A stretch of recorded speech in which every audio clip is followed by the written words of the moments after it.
Petroleum commission की report public हो गई।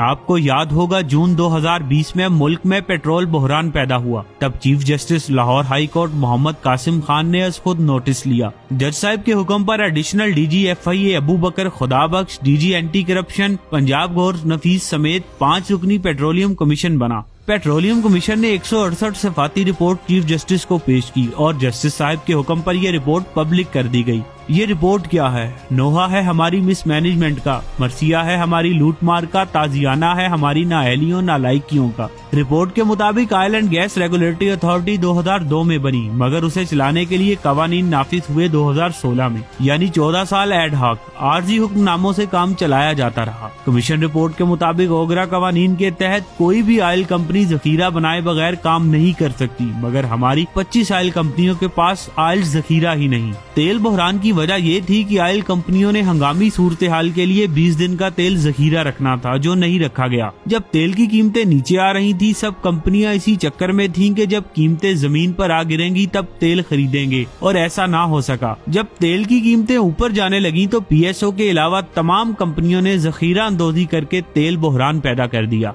जो कुछ भी गलत हो रहा था उसे ओगरा ने रोकना था, मगर ओगरा कठपुतली बनी रही। सब कुछ वजारत पेट्रोलियम पर डालती रही और वजारत पेट्रोलियम सब कुछ ओगरा पर डालती रही। अवाम लुटते रहे, मुल्क का नुकसान होता रहा और ऑयल कंपनियां धड़ाधड़ माल बनाती रहीं। पेट्रोलियम कमीशन रिपोर्ट के मुताबिक 2002 में यहाँ 4 ऑयल कंपनियां थीं। आज 66 हैं और मजे की बात कागजों में सब ऑयल कंपनियां खसारे में हैं। जी हाँ, ऐसा कारोबार जो 18 वर्षों में 4 कंपनियों से 66 कंपनियों तक जा पहुंचा खसारे में है। अब 66 कंपनियां ही खसारे में हों तो बेचारी ये कंपनियां टैक्स भी नहीं दे पाती होंगी। अंदाजा लगाइए, हमसे 10 गुना बड़े भारत में सिर्फ 7 ऑयल कंपनियां, श्रीलंका में 3, बांग्लादेश में 6, जबकि हमारे यहाँ ये कारोबार इतना मुनाफा बख्श है कि 66 कंपनियां, मगर कागजों में सब की सब खसारे में। ये ऑयल कंपनियां किन की? बल्कि ये कहना दुरुस्त है कि मुल्क का कोई शोबा ऐसा नहीं बचा जिसके बड़े की ऑयल कंपनी ना हो। सब महमूद अयाज एक सफ में खड़े हैं। पेट्रोलियम कमीशन रिपोर्ट बताए कि ऑयल कंपनियां मुल्क को कौम को सालाना 250 अरब का टीका लगाती हैं। आगे सुनिए, डीजी ऑयल इंजीनियर या तेल एक्सपर्ट होना चाहिए, लेकिन हमारा डीजी ऑयल डंगर डॉक्टर, जी हाँ, जानवरों का डॉक्टर। आगे सुनिए, पेट्रोलियम कमीशन रिपोर्ट ने एक ऐसे सेक्शन अफसर की निशानदाही भी की जिसका बस एक ही काम कि ऑयल कंपनियों से रिश्वत के पैसे इकट्ठे करके अफसरों में बांटे।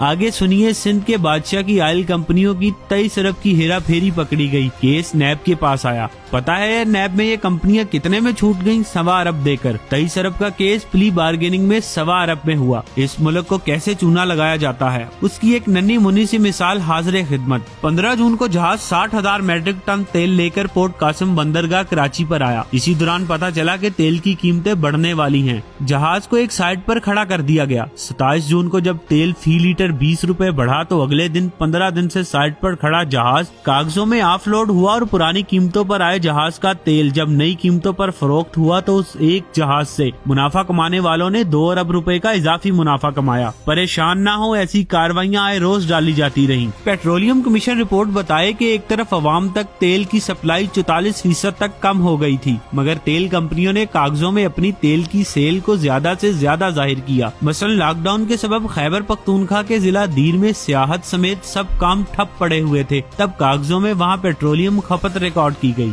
गुजरात में एक पेट्रोल पंप पर 3 मिलियन की डिलीवरी दिखाई गई, जबकि वहाँ पेट्रोलियम जखीरा करने की गुंजाइश सिर्फ 31,000 लीटर है। कागजों में इस शोबदेबाजी के जरिए करोड़ों के फायदे उठाए गए। पेट्रोलियम कमीशन रिपोर्ट के मुताबिक तमाम बड़ी ऑयल कंपनियां ओगरा कवानीन के बरक्स मुसलसल जखीरा अंदोजी कर रही हैं। ओगरा ने उन्हें जखीरा करने के जितने आउटलेट्स की इजाजत दी हुई है, कई के आउटलेट्स इससे कहीं ज्यादा हैं। जैसे एक बड़ी ऑयल कंपनी को तेल जखीरा करने के लिए 70 आउटलेट्स की इजाजत दी गई, लेकिन इसके पास 600 आउटलेट्स हैं।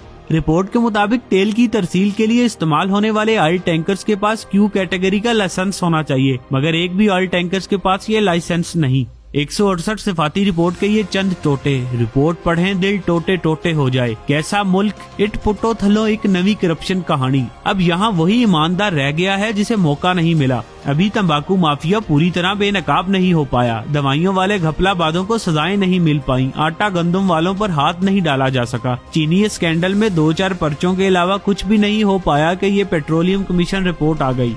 सजा मिले भी तो किसे? अपोजिशन से हुकूमत तक, ब्यूरोक्रेसी से ताजरों तक, सबके सब शरीके जुर्म। ये भी देखा गया कि पकड़ने वाले ही मुल्जिम या मुल्जिमान के पुश्तपनाह। खुदा का शुक्र निजी बिजली घर डाकों का मामला किसी सिरे चढ़ रहा है। निजी बिजली घर कंपनियों से बेहतर नरखों पर 1.5 दर्जन के करीब नए मुआहदे हो गए। बाकी मुआहदे भी हो गए तो अरबों खरबों की बचत होगी, गर्दिशी कर्जों में कमी आएगी। बहरहाल अगर फुर्सत मिली तो पेट्रोलियम कमीशन रिपोर्ट जरूर पढ़ें। बहुत जरूरी है कि मुल्क की जड़ें खोखली करने वाले बेशर्म बेहया किरदारों को आप भी जान पहचान सकें।